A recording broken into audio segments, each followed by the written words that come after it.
taught you to hate the color of your skin? Who taught you to hate the texture of your hair? Who taught you to hate the shape of your nose and the shape of your lips? Who taught you to hate yourself from the top of your head to the soles of your feet? Who taught you to hate your own kind? Who taught you to hate the race that you belong to? So much so that you don't want to be around each other. No, before you come asking Mr. Muhammad, does he teach hate? You should ask yourself, who taught you to hate being what God gave you? Most of us blacks, or Negroes as he called us, really thought we were free without being aware that in our subconscious, all those chains we thought had been struck off were still there. And there were many ways where what really motivated us was our desire to be loved by the white man.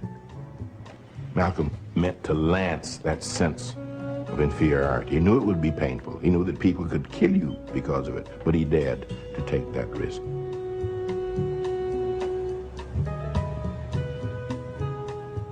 He was saying something over and above that of any other leader of that day, while the other leaders were begging for entry into the house of their oppressor.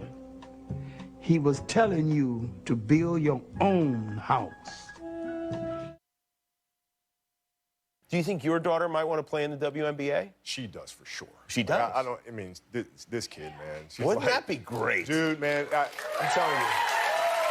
The best thing that happens is when we go out and fans will come up to me and she'll be standing next to me and they'll be like, hey, you gotta have a boy. UNV gotta have a boy, man. You have somebody carry on the tradition, the legacy. She's like, oh, I got this. You know, boy, for that, I got you. Like, that's right. Yes, you do. You got this. Yo, yo, yo, yo, yo. What a difference a week makes. Unless you're living under a rock, everybody knows by now that on Sunday we lost Kobe Bryant in a helicopter accident. And that clip we just played was from, I want to say it's the Jimmy Kimmel show, just from a few weeks ago. And for the last few months, Kobe has been going on shows and talking about how his daughter Gigi has sparked his interest back in basketball. And for the past 10 months or so, he had become a coach of her team. And that's where they were on their way. The previous day, Saturday, they had a game. They had taken the helicopter back and forth. And then on Sunday, apparently there was another game. And we're hearing all these conspiracy theorists and stuff like that. And I just don't believe it. I just believe human error is something that we can't correct. Apparently him and his wife had a pact that they would never be on the helicopter together at the same time for the fear that something like this could happen, because helicopters crash, planes crash, and it's an unfortunate part of aviation. And just like in the Aaliyah plane crash, sometimes there are signs that you shouldn't do some things or shouldn't take that chance.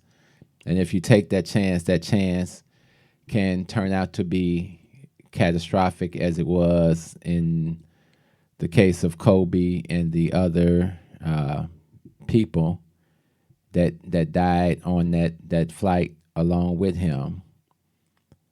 He was with his daughter Gigi was on the plane. There was a rumor that Rick Fox was on the plane, and he was on TNT along with Shaq and some other people, and they were just telling the stories on how they found out about the crash. And Rick told the story of how he found out and how people were trying to reach him on the phone, and he hadn't heard the news yet of the crash, so he did not know the details, and we don't want to miss anything with. I tell people this all the time. Life is fragile, and it's all equal. Now, we can try to make differences between you got money and I don't have money. Life is life, period. And as far as we know, this is the only place in our universe where it exists. So it makes it a rarity. So life is life. So everybody else that died on that flight is just important to Kobe as Kobe. Kobe just happened to be a icon because of his basketball prowess, and God gave him that ability and allowed him to share it with the world for a certain amount of time. And he was just rediscovering his love for the game. He said because since he had retired, he was trying to focus on being a businessman like Magic, following the blueprint that Magic laid out, that Jerry West had laid out to him. He was talking about a lot of the mentorship that was going on in his life, and all the things that he wanted to do. And so the new love of the game, when he saw his daughter take an interest in it, is something. And I tell everybody, if you got kids, go volunteer to be a coach, be an assistant coach. Help the coach out with your kids. This is going to be one of the best experiences of your life, because it's nothing like seeing life through the eyes of your children as they learn, as they grow. I was also amazed when my daughter was younger. We would go. Well, I would coach her team, so for 2 years I was their coach. And the difference in teaching girls and boys, the boys think they know everything. The girls may try to be too cute, but you see the growth. You see them when they start to understand the game. It gives them the ability to start figuring out life. Now, we went out and we didn't win the ultimate trophy, but we came close. They learned to compete, and that gave me a reason to get back in a little bit of shape, because now I had to run up and down some courts and things like that, and I felt like Phil Jackson on the side. But just to see our daughter smile, to see her involved in something, to see her excited about something, that was an incredible feeling. And I'm sure that's what Kobe was experiencing with his daughter Gigi. That now he had someone, and she would say that he didn't need a son, because everybody would be like, well, you need somebody to carry on the legacy. And she would be like he said in the clip, no, I got this. I got the legacy. So they started going to games, and she would be asking questions, and the other players would come over, and it's that whole camaraderie of the NBA, like one big family where all the players tend to form a community around the children and embrace the children and raise another generation of ball players for us to appreciate. So when this man was able to take off the Mamba exterior, the killer instinct exterior, and he was no longer playing the game, he was able to embrace his family and be there more for his family. And he was able to be human in the aspect of, now the real important game starts, of raising my children, of being there for my wife. Now, of course, some of the media outlets, they were going to come bring up the rape case allegation, which was dropped. the battle with Shaq, which they worked out, even though they weren't talking like boys. And a lot of us didn't like the situation between him and Shaq because we felt that they could have been a bigger dynasty, even bigger than Michael Jordan and Pippen, because they had the pieces in place. But Kobe knew his destiny. He knew he didn't want to be the little brother, and he knew his skills. So we appreciated Kobe, and then it gave us something to talk about when the people that are a few generations under. Kobe was just 41. I'll be 55 in a few months. So I grew up watching Dr. J even before Jordan. So we were amazed with Dr. J and Walt Frazier and all those guys. And then came Bird and Magic, and Kareem was already out there. And so we lived that generation. That was my generation, being closer in age to Mike and those guys. And then when we saw Kobe, we like, this guy's pretty good. He's kind of a clone. He does everything Mike does. He feels he's a little bit more athletic than Mike. But young Mike and young Kobe, even Phil Jackson said it, Mike was a little better than Kobe because he listened. And Kobe tells the story of how he had to sit on the bench for the first 2 seasons pretty much because he wasn't listening. He was too much wanted to break out. He wanted to be like, I got to get out here. So somebody had to get hurt or something happened that he finally got in the game, and he never gave up that starting position ever again. So he humbled himself to get in the position. And he was a young man. He met a young lady, and they got married. And then they had started having children. The sad part is she just had a child back in June. And that child is only going to know their father through pictures. And I'm sure she'll do the best job, and she'll see video and things like that. But it's nothing like the father's love in the household with the children, as well as the mother. But, the first superhero that most children see is their father. And that's what makes it so sad that with Vanessa now, she's got to mourn the death of her husband, mourn the death of her child, and mourn the death of that future that they planned together, because no one saw it coming. And you can't see it coming because it's God's choice. No matter how much we don't like it, how much we don't understand it, we're all here for a certain length of time, and then we're out of here. And everybody's going to go, and we don't know which way we're going to go. So everybody's just got to get their house together. So I just wanted to come on tonight and just talk about Kobe. I don't know if anybody wants to chime in tonight. The number's always up there, 872-267-2552. What's up, Russ? Mr. Clay? If anybody wants to come in, that's 872-267-2552.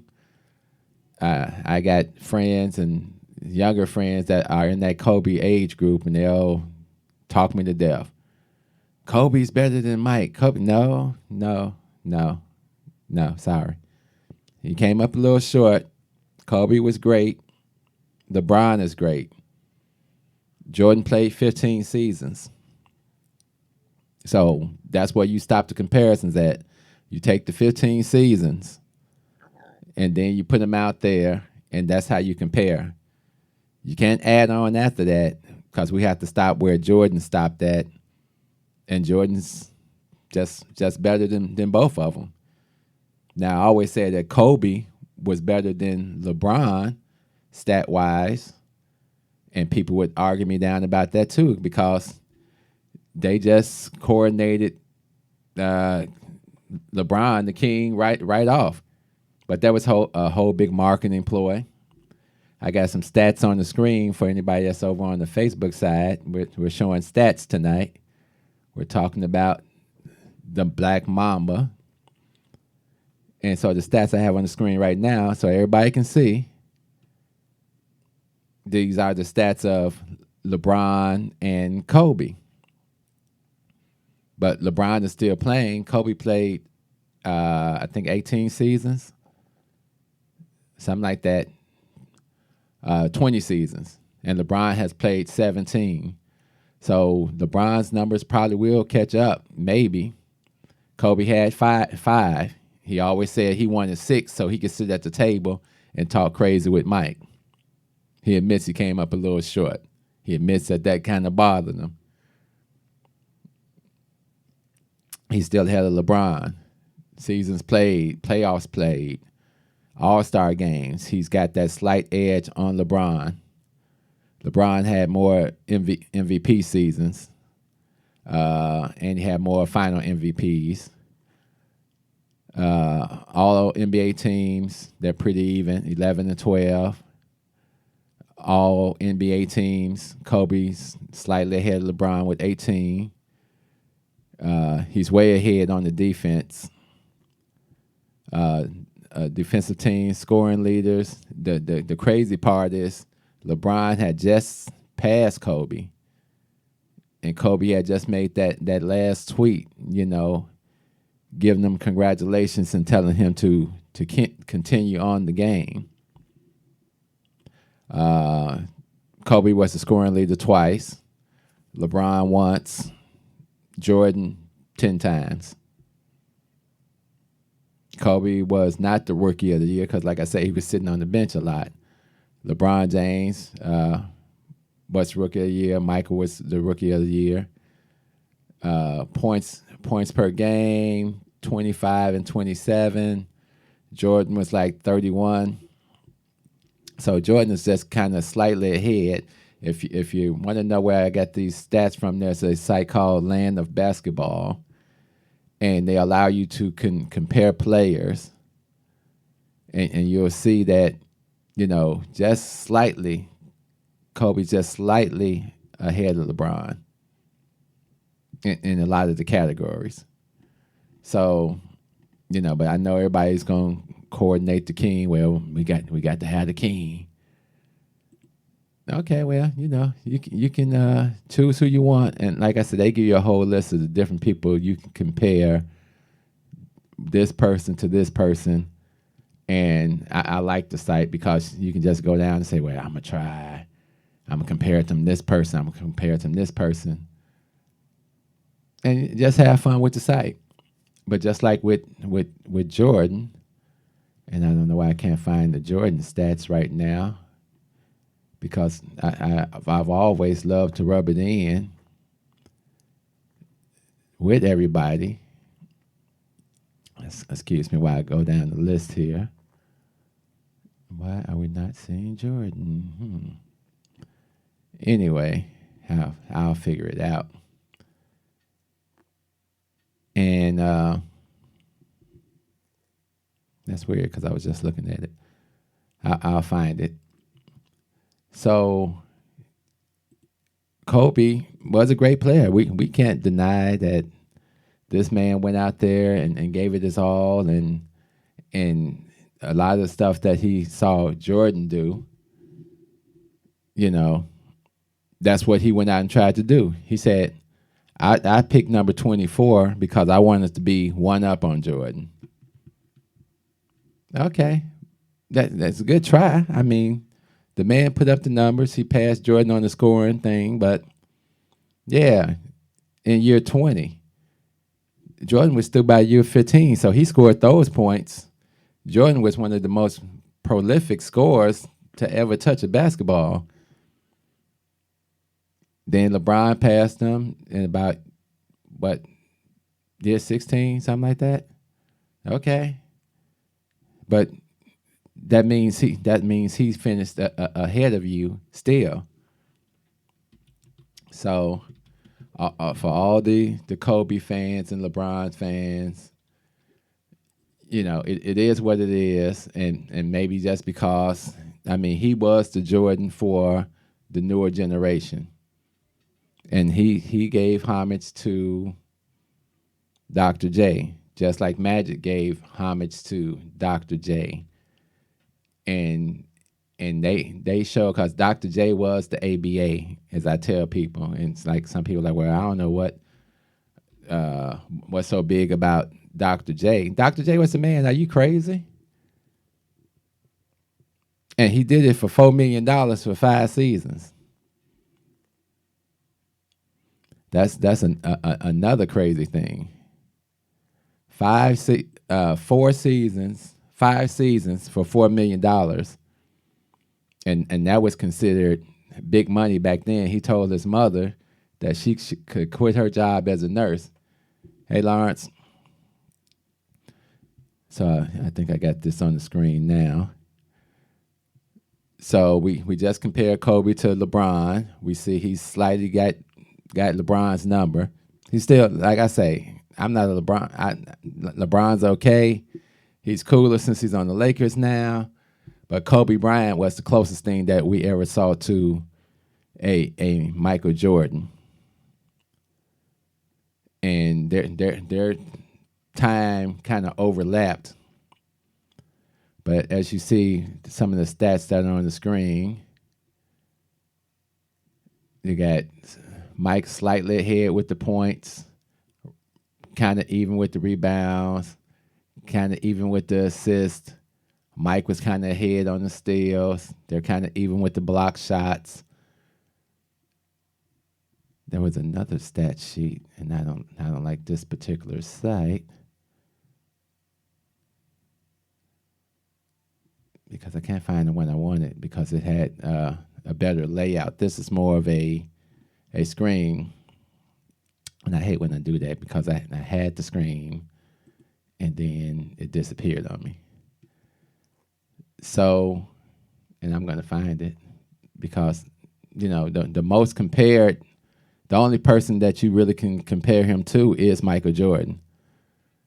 The whole persona of Mike, just like LeBron said, he had a Michael Jordan poster on his wall. He liked Kobe, but, you know, Mike was the thing that everybody is shooting for.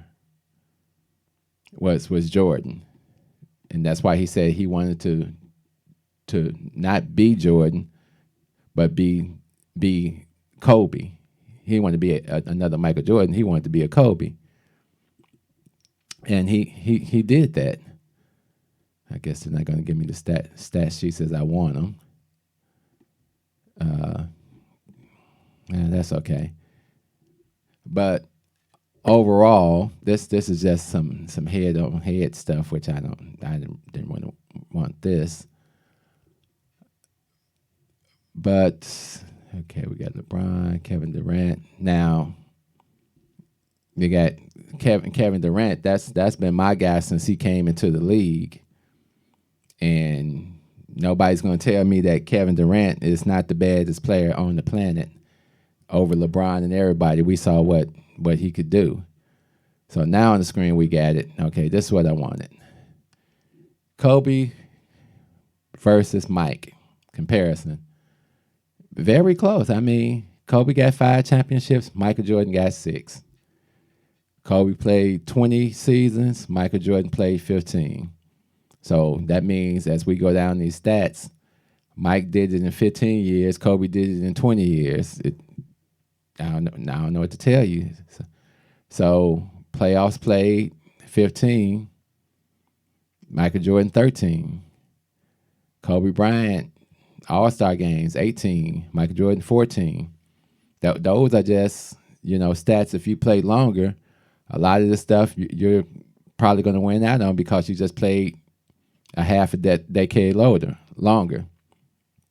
But as you can see, if you go down, Kobe had 2 scoring leader championships.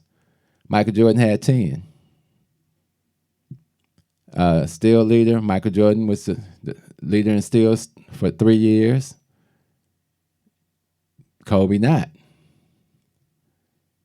Points per game. this is the overall career average. Mike was at 30.1. Kobe was 25. Rebounds per game, Mike was at 6.2. Kobe was at 5.2. If you're on the Facebook side, you can't see these stats that we have on the screen. That's why we always encourage everybody to come over to the YouTube side. Click that link. It will take you directly to the YouTube page, and you can see the graphics, or you can wait and see the replay. So as we go down, total rebounds, Kobe got about 400 more because he played five years. So you got 5 more years, a little bit more. He had like 1,000 more points. So all in all, but if we put up the 15-year status, you'll see that Mike just blew everybody away. And this is not to knock Kobe or anybody like that.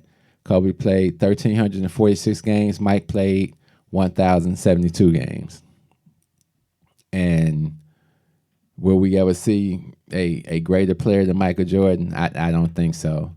And all his peers also say that also.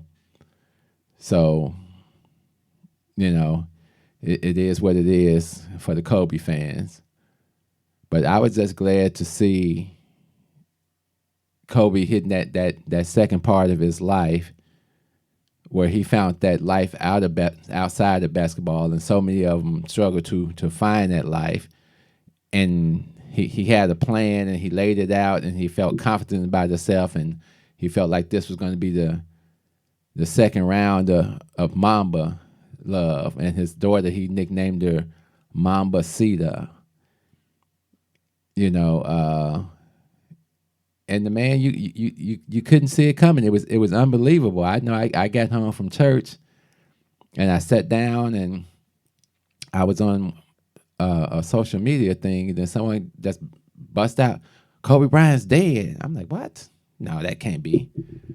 So, immediately I went to TMZ, and even though some people don't trust TMZ is pretty on point for the most part.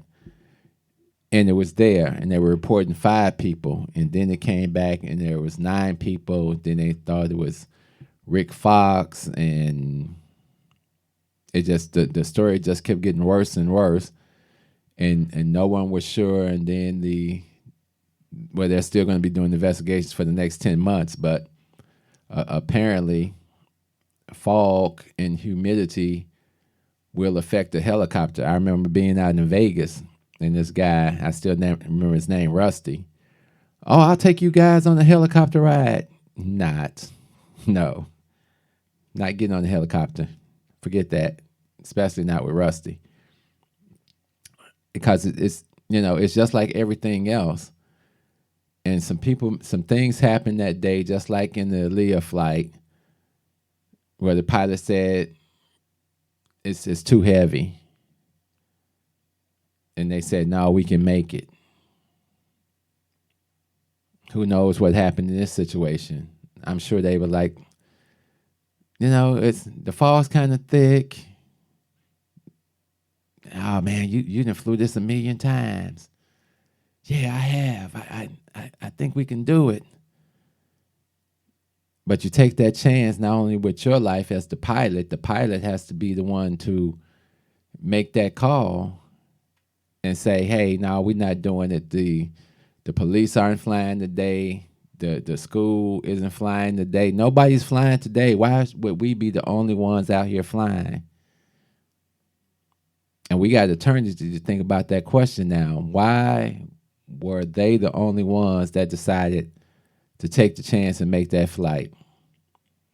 I understand the game was scheduled.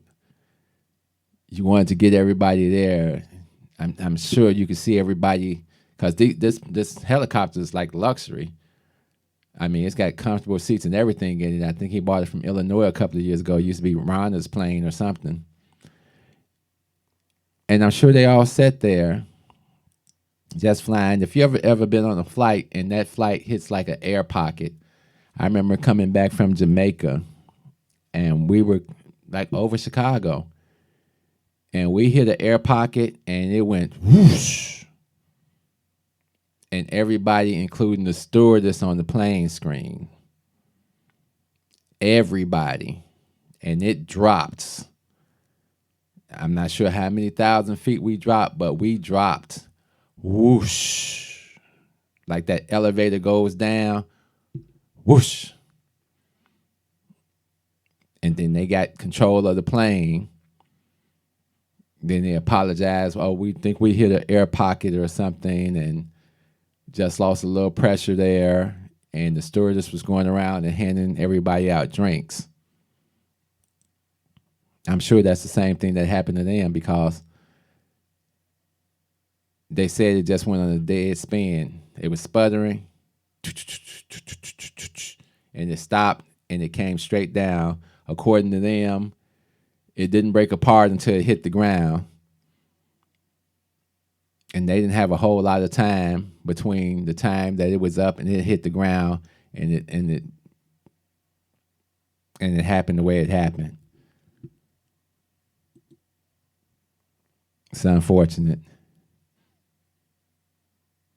And it's like I say, it's unfortunate for all the lives that were lost because, like I say, we don't know any other place that life exists in this universe. So it makes it unique to this planet. And that means all of us who possess life are unique to the universe. So we got to keep all those families in prayer that lost loved ones. It's just no way that you can't feel, and it's not a racial thing or anything like that. Life is life, and you got to be able to acknowledge it, accept it, and move on, because that's how life is. That's how the winds will blow, and they're going to have the All-Star game is in Chicago this year on Valentine's Day weekend. And I think they're going to do some special tributes. Maybe they'll forego some of the normal events and do something for Kobe. And I'm sure, and we're going to go through this year just like last year we lost Nipsey. This year we lost Stern, the commissioner, and we lost Kobe. And we don't know what the rest of this year is going to bring. So all you can do is try to live your best life. Look out for the things that are important, like your family. Because that's when all the glory and stuff is gone, that's all you're going to have is your family. So you have to have done something that they will embrace you at the end. And you can tell from his daughter's Gigi smile that she loved her daddy. She appreciated him. And that gives Vanessa, I'm sure, some type of solace that they were together, that he probably held her to the end, tried to cover her, tried to save her the best way he could under those circumstances, but that they didn't have to die alone, but they did go together. And like I say, it's just going to be a tough go for her and the other people. So, hug your kids, hug your family, get rid of the silly arguments. Shaq told a story, and he was crying because even though him and Kobe had buried the hatchet on a lot of the things that they had gone through, they still hadn't totally got back to that plane of where they were at. Because Shaq tells the story, he's like, the last time we actually talked, he said, Kobe was still playing. I think it was the last game. He said, I told him to get 50, and he went out and got 60. He said, but that's the last time we really talked and had like a deep, long conversation. And now you can't have those conversations anymore. He said, I can't joke with him when he gets inducted into the Hall of Fame this year. We can't trade those stories about if we would have stayed together. We can't joke about I got 4 and you got 5. Death is the final frontier on this planet. I believe in God and eternal life. So you leave here and you go be with God. A lot of people, maybe you don't believe that, whatever you believe. You got to believe in something, because you on a rock in the middle of darkness, floating through space with no control over anything except you. So we just wanted to take a moment out of the No PC show and not talk about the politics of being black, but the loss of one of the greatest athletes that ever laced up basketball shoes, and the death of a young lady that has so much promise, and the death of 7 other people who I'm sure in their own ways to their family were the most important thing. And on that note, we're going to end the show like we always do. But we're going to say, Mamba out. We love you, Kobe. Step out of the car. I have the right to do that. I do have the right. Now step out or I will remove I you. refuse to talk to you other than to identify myself. Now If you're woman, ain't no revolutionary should persuade you to be a fucking slave for the rest of your days. Should be grooming you on how to behave, teaching you how to coon and buck dance so that you can be safe. If that brother ain't no rider, soldier, no provider, molder of young minds, check it out. You got yourself a bitch. Think about the time that you invested in him. If he's wearing them skinny jeans, you a lesbian. For every 100 black women who ain't locked up, it's only 83 black men remain. Take away 1.5 million black men who might have benefited their women and their children. You don't know a war when it's waged against you, when it makes you drive your baby mama to the clinic just to kill your own. Ain't no legacy to leave behind, cause ain't nobody sitting on your throne. You motherfuckers are asleep in a war zone, living a nightmare, dying in your own home. If you don't stop, you gon' lose what you got left. I'd rather die trying to fight for my last breath. Freedom or death, you asleep in a war zone, living a nightmare, dying in your own home. If you don't fight, you gon' lose what you got left. I'd rather die trying to fight for my last breath. Freedom or death, nigga. Sandra Bland was a rider. She wouldn't have committed suicide, and you a motherfucking liar. It would not be wise to stop when you hear sirens and you see the police behind you, but you don't wanna die. They gon' shoot you if you run. They gon' say that you was going for the police gun. That's why they shot you like 120 times, but you was still coming, so they put another bullet in your lung. Them devils got you praying while they murder, because they know you on that bullshit. They steady with them full clips and body armor. They kill your women in the street, cause they figure you too weak to do anything about it. You some shit, getting fucked in your sleep. They poison you every time you brush your teeth. You don't care, you behave like a slave. A bitch from the cradle to the grave, on your knees with your hands out, begging cause you wanna be saved. Are asleep in a war zone, living a nightmare, dying in your own home. If you don't stop, you gon' lose what you got left. I'd rather die trying to fight for my last breath. Freedom or death, you asleep in a war zone, living a nightmare, dying in your own home. If you don't fight, you gon' lose what you got left. I'd rather die trying to fight for my last breath. Freedom or death, nigga. Freedom or death, nigga. Fuck that. Freedom or death, nigga. If you just listen, Freedom or death, nigga. Freedom or death, nigga. Freedom or death, nigga.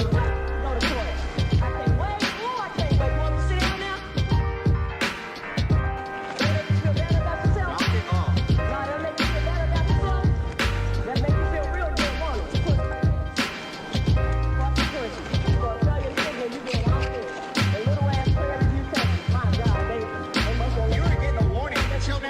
jail. I'm getting, for what?